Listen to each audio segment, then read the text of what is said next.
మామిడిపళ్ళ రుచులే కాదు, కపిల్ వారి 30 సంవత్సరాల నాణ్యత మరియు నమ్మకం. తెలంగాణ బీజేపీ రాష్ట్ర ఇన్ఛార్జ్ ఉన్నట్టా లేనట్టా? ఉంటే ఎవరున్నారు? అభయ్ పాటిల్ హోదా ఏంటి? కేవలం పార్టీ వెబ్సైట్కే ఆయన పేరు ఎందుకు పరిమితమైంది? అధికారికంగా ఎందుకు ప్రకటించడం లేదు? ఇలా సవాలక్ష డౌట్స్ రైజ్ అవుతున్నాయట పార్టీలో. ఆయనంటే రాష్ట్ర బీజేపీలో కొందరికి గిట్టడం లేదని, అందుకే ఆయన్ను అధికారికంగా పరిగణించడం లేదా అనే సందేహాలు కూడా వ్యక్తమవుతున్నాయి.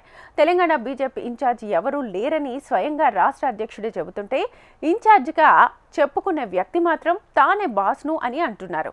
ఇంతకు ఇద్దరిలో ఎవరిది కరెక్ట్? రాష్ట్ర వ్యవహారాల ఇన్ఛార్జ్ అంశం ఎప్పుడు స్పష్టత వచ్చే అవకాశం ఉంది? Let's watch the story. Telangana బీజేపీలో ముసలం కొనసాగుతుందా? పార్టీ రాష్ట్ర వ్యవహారాల ఇన్ఛార్జ్ ఎవరనే అంశంపై స్పష్టత కొరవడిందా అంటే అవుననే సమాధానమే వినిపిస్తోంది. పార్టీ వెబ్సైట్లో ఒకరి పేరు ఉంటుంది, అతను కూడా తాను ఇన్ఛార్జ్ అనే చెప్పుకుంటారు. కానీ తెలంగాణ బీజేపీ నేతలు మాత్రం ఆయన్ని ఇన్ఛార్జిగా అంగీకరించడం లేదు. దీంతో అసలు కమలం పార్టీలో ఏం జరుగుతోంది అనే ప్రశ్న ఉత్పన్నమవుతోంది. మొన్నటి పార్లమెంట్ ఎన్నికల్లో కర్ణాటకకు చెందిన వ్యక్తిని తెలంగాణకు ఇన్ఛార్జిగా నియమించింది హైకమాండ్. అయితే ఆయన కేవలం ఎన్నికల వరకేనా లేక ప్రస్తుతం కూడా కొనసాగుతున్నారా అనేది ఎవరికీ అంతుపట్టని ప్రశ్న. ఇన్ఛార్జిగా చెప్పుకుంటున్న వ్యక్తి తరచుగా రాష్ట్ర నేతలతో సమావేశమైంది లేదు. పార్టీ బలోపేతానికి దిశానిర్దేశం చేసింది అంతకన్నా లేదు. తెలంగాణ భారతీయ జనతా పార్టీ ఇన్ఛార్జి పదవిపై తాజాగా రాష్ట్ర అధ్యక్షుడు కిషన్ రెడ్డి చేసిన కమెంట్స్తో మరోసారి ఈ అంశం తెరపైకి వచ్చింది.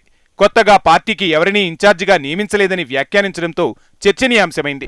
గత పార్లమెంట్ ఎన్నికల సమయంలో అభయ్ పాటిల్ తెలంగాణకు వచ్చారు. ఎన్నికల ఇన్ఛార్జిగా బాధ్యతలు నిర్వర్తించారు. 8 లోక్సభ స్థానాల్లో పార్టీ గెలిచింది. కానీ అభయ్ పాటిల్ను మాత్రం రాష్ట్ర వ్యవహారాల ఇన్ఛార్జిగా అధికారికంగా ప్రకటించలేదు. కేవలం వెబ్సైట్లో మాత్రమే ఇన్ఛార్జిగా పార్టీ పేర్కొంది. దీని వెనుకున్న కారణాలేంటనేది సస్పెన్స్గా మారింది. అభయ్ పాటిల్ కర్ణాటకకు చెందిన ఎమ్మెల్యే, ముక్కుసూటి మనిషి అని ఆయనకు పేరుంది. కాగా పార్టీ వెబ్సైట్లు తెలంగాణ రాష్ట్ర వ్యవహారాల ఇన్ఛార్జిగా ఆయన పేరు ఉన్న కిషన్ రెడ్డి మాత్రం పార్లమెంట్ ఎన్నికల్లో పనిచేసిన అనుభవం ఉన్న నేపథ్యంలో గౌరవపూర్వకంగా మాత్రమే పిలుస్తున్నామని తెలిపారు. కేవలం సలహాలు, సూచనల కోసం ఆహ్వానిస్తున్నామని అంటున్నారు. కిషన్ రెడ్డి చెప్పిన మాటలతో ఈ చర్చ షురూ అయింది. ఇదిలా ఉండగా గతేడాది సెప్టెంబర్లో రాష్ట్ర ఇన్ఛార్జిగా తనను నియమించారని అభయ్ పాటిల్ ఇటీవల సోషల్ మీడియా ఎక్స్ వేదికగా పేర్కొన్నారు. ఆ సమయంలో కిషన్ రెడ్డి స్వయంగా పార్టీ ఇన్ఛార్జిగా ఎవరినీ నియమించలేదని స్పష్టం చేశారు. తాజాగా కిషన్ రెడ్డి మరోసారి ఇదే తరహా వ్యాఖ్యలు చేయడం విశేషం.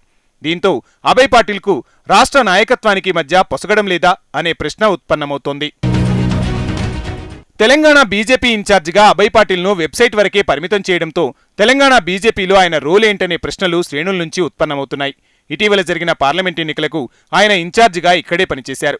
పార్లమెంట్ ఎన్నికల తెలంగాణ ఇన్ఛార్జిగా గ్రౌండ్ లెవెల్లో మైక్రో అబ్జర్వేషన్గా పనిచేశారు. అప్పట్లోనే ఆయన తీరుపై అనేక విమర్శలు వెల్లువెత్తాయి. ఉన్నది ఉన్నట్లుగా ముక్కుసూటిగా చెప్పడం ఆయన నైజం. ఎవరో ఏమో అనుకుంటారని అస్సలు పట్టించుకోరు. ఆయన మీటింగ్కు సమయానికి రాకుంటే ఎంత పెద్ద నేతనైనా సరే గేటు బయటే అనే టాక్ ఉంది. ఆలస్యం చేస్తే గేట్ బంద్ చేసి మరీ హాజరైన వారితోనే కొనసాగిస్తారనే పేరు ఉంది. పార్లమెంట్ ఎన్నికల సందర్భంగా ఇక్కడి నేతలు పలువురు ఇలాంటి ఇబ్బందులే ఎదుర్కొన్నారట. దీంతో ఆయన మీటింగ్ అంటే జంకాల్సిన పరిస్థితి వచ్చిందట. సమయానికి ఉండాలనే అలర్టు మొదలైందనే టాక్ వినిపిస్తోంది. ఇదిలా ఉండగా భారతీయ జనతా పార్టీ జాతీయ నాయకత్వం సభ్యత్వ నమోదు కార్యక్రమాన్ని అత్యంత ప్రతిష్టాత్మకంగా తీసుకుంది. దీంతో సభ్యత్వ నమోదు ఇన్ఛార్జిగా సైతం ఆయన రాష్ట్రంలో పర్యటించారు. ఆ సమయంలోనూ భారతీయ జనతా పార్టీలో తాను పలానా వ్యక్తి శిష్యుణ్ణని, తనను ఎవరు ఏం చేస్తారనే ఓవర్ కాన్ఫిడెన్స్ వద్దని తనదైన శైలిలో చురకలంటించారు.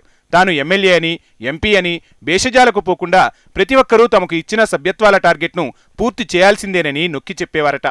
లేదంటే పదవులు పోతాయని హెచ్చరించేవారట. దీన్ని బట్టి చూస్తుంటే పనిచేయకుండా కబుర్లు చెప్పే నాయకులకు ఆయనంటే అస్సలు గిట్టడం లేదని తెలుస్తోంది. అలాంటి వాళ్లను పాటిల్ దరిదాపుల్లోకి కూడా రానివ్వరని సమాచారం. అయితే ఆయన విధానాలు తెలంగాణ భారతీయ జనతా పార్టీలో పలువురికి నచ్చడం లేదని తెలుస్తోంది. ఈ కారణంగానే రాష్ట్ర ఇన్ఛార్జిగా ఆయన వద్దని ఇక్కడి నేతలు వ్యతిరేకిస్తున్నారట. పార్టీ రాష్ట్ర వ్యవహారాల ఇన్ఛార్జ్ అంశంపై తాజాగా కిషన్ రెడ్డి కమెంట్స్తో మరోసారి ఈ ఇష్యూ తెరపైకి వచ్చింది. దీంతో తెలంగాణ భారతీయ జనతా పార్టీకి రాష్ట్ర ఇన్ఛార్జ్ ఎవరన్నది శ్రేణులు సైతం తేల్చుకోలేకపోతున్నాయట. మరి ఈ కన్ఫ్యూజన్కు పార్టీ అధిష్టానం ఎప్పుడు చెక్ పెడుతుందో వేచి చూడాలి. కనీసం కొత్త స్టేట్ చీఫ్ నియామకం తర్వాతైనా స్పష్టత వస్తుందేమో చూడాలి.